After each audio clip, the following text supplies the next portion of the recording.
Malam duk ada lagi. Tak habaq pula nak pergi mana-mana. Tak ada kata nak pergi berjalan-jalan ke nak pergi ziarah siapa. Depa pergi mana? Tak tahu. Dah mula pergerakan sahabat macam tu. Tuan-tuan, tengok rumah ni tiba-tiba kosong. Tengok rumah ni tiba-tiba kosong. Orang-orang musyrik mula-mula tak heran sangat. Depa tak perasan sangat orang duk bergerak. Tapi bila dah banyak sangat rumah kosong, depa dah tahu, oh ni dah ada something ni. Dah ada mula bergerak ni. Dan depa tahu yang Nabi dah mula merancang untuk keluar daripada Mekah. Tu yang akhirnya depa panggil mesyuarat macam mana nak buat kat Nabi tu, yang syaitan, yang iblis syaitan masuk tu menyerupa macam seorang tua tu kata pergi bunuh tu. Faham tak ni? Nabi SAW keluar antara yang terakhir keluar untuk berhijrah pada bulan Safar.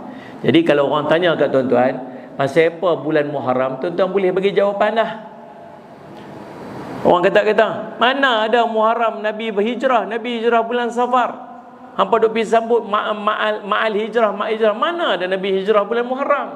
Kita habaq dia memang Nabi tak hijrah bulan Muharram. Nombor satu, memang kalender itu permulaan tahun itu memang bulan Muharram dah. Sebelum Nabi SAW pun bulan Muharram dah.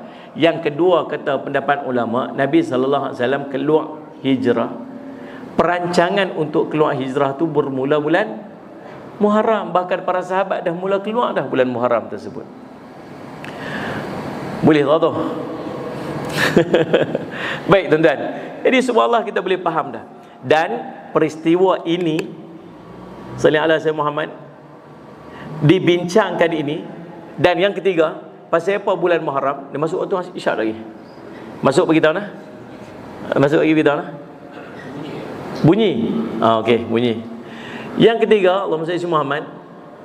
Pasal apa bulan Muharram? Sebab telah sempurna ibadat besar orang Islam pada tahun tu. Start bulan Rejab kita dah mula sibuk dah. Bulan Rejab bulan haram. Orang dah mula sibuk dah buat ibadat macam-macam banyak-banyak. Kemudian sallallahu alaihi Muhammad, lepas bulan Rejab loading lagi sekali pula dah.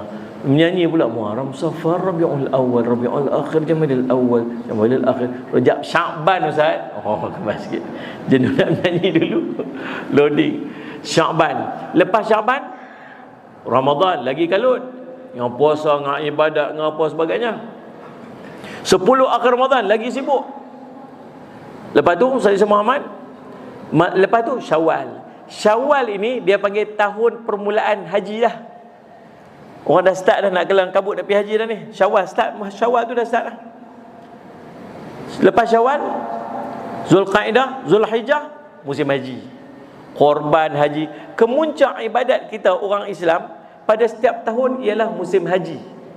Bulan Zulhijjah berimpun seluruh umat Islam di satu tempat nama Arafah.